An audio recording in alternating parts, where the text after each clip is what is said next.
ኦሪት ዘሌዋውያን ምዕራፍ 18 እግዚአብሔርም ሙሴን እንዲህ ብሎ ተናገረው። ለእስራኤል ልጆች እንዲህ ብለህ ንገራቸው፣ እኔ እግዚአብሔር አምላካችሁ ነኝ። እንደ ተቀመጣችሁባት እንደ ግብፅ ምድር ሥራ አትስሩ። እኔም ወደ እርሷ እንደማገባችሁ እንደ ከነዓን ምድር ሥራ አትስሩ። በሥርዓታቸውም አትሂዱ፣ ፍርዴን አድርጉ፣ በእርሷም ትሄዱ ዘንድ ሥርዓቴን ጠብቁ። እኔ እግዚአብሔር አምላካችሁ ነኝ። የሚሰራቸው ሰው በእነርሱ በሕይወት ይኖራልና ሥርዓቴንና ፍርዴን ጠብቁ። እኔ እግዚአብሔር ነኝ። ከእናንተም ማንም ሰው ኀፍረተ ሥጋውን ይገልጥ ዘንድ ወደ ዘመዱ ሁሉ አይቅረብ። እኔ እግዚአብሔር ነኝ። የአባትህን ኀፍረተ ሥጋና የእናትህን ኀፍረተ ሥጋ አትግለጥ። እናት ናት፣ ኀፍረተ ሥጋዋን አትግለጥ። የአባትህን ሚስት ኀፍረተ ሥጋ አትግለጥ፣ የአባትህ ኀፍረተ ሥጋ ነው። የእህትን ኀፍረተ ሥጋ አትግለጥ።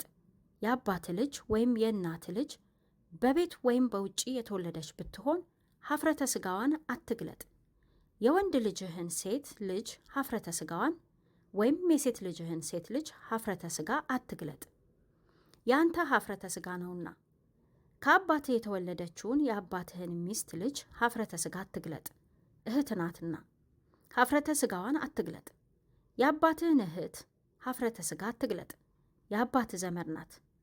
የእናትህን እህት ኀፍረተ ሥጋ አትግለጥ፣ የእናትህ ዘመድ ናት። የአባትህን ወንድም ኀፍረተ ሥጋ አትግለጥ፣ ወደ ሚስቱም አትቅረብ፣ የአጎትህ ሚስት ናት። የምራትህን ኀፍረተ ሥጋ አትግለጥ፣ የልጅ ሚስት ናት፣ ኀፍረተ ሥጋዋን አትግለጥ። የወንድምህን ሚስት ኀፍረተ ሥጋ አትግለጥ፣ የወንድምህ ኀፍረተ ሥጋ ነው። የሴትንና የሴት ልጇን ኀፍረተ ሥጋ አትግለጥ። የወንድ ልጇንን ሴት ልጅ ወይም የሴት ልጇን ሴት ልጅ ኀፍረተ ሥጋዋን ትገልጥ ዘንድ አታግባ፣ ዘመዶች ናቸው፣ ዝሙት ነው። ሚስትህ በሕይወት ሳለች እህቷ ጣውንቷ እንዳትሆን ኀፍረተ ሥጋዋን ትገልጥ ዘንድ ከእርሷ ጋር እህቷን አታግባ። እርሷም በመርገሟ እርኩስ ሳለች ኀፍረተ ሥጋዋን ትገልጥ ዘንድ ወደ ሴት አትቅረብ። እንዳትረክስባትም ከባልንጀራ ሚስት ጋር አትተኛ። ከዘርህም ለሞሎክ በእሳት አሳልፈህ አትስጥ። የአምላክህንም ስም አታርክስ፣ እኔ እግዚአብሔር ነኝ። ከሴትም ጋር እንደምትተኛ ከወንድ ጋር አትተኛ፣ ጸያፍ ነገር ነውና። እንዳትረክስባትም ከእንስሳ ጋር አትተኛ። ሴት ከእርሱ ጋር ትተኛ ዘንድ በእንስሳ ፊት አትቁም፣ የተጠላ ነገር ነውና።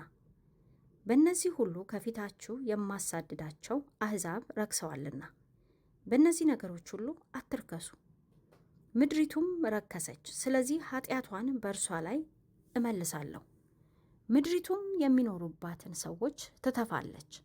ሥርዓቴንና ፍርዴን ጠብቁ። እናንተም የአገሩ ልጆች፣ በእናንተም መካከል የሚኖሩት እንግዶች ከዚህ ርኩሰት ምንም አትስሩ። ከእናንተ በፊት የነበሩት የአገሩ ልጆች ይህን ርኩሰት ሁሉ ሰርተዋልና ምድሪቱም ረክሳለችና።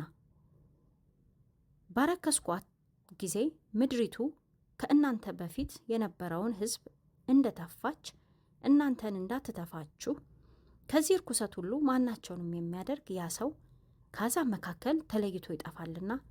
ስለዚህ ከእናንተ በፊት የነበሩ ሰዎች የሰሩትን ጸያፍ የሆነውን ወግ ሁሉ እንዳትሰሩ በእርሱም እንዳትረክሱ ሥርዓቴን ጠብቁ። እኔ እግዚአብሔር አምላካችሁ ነኝ።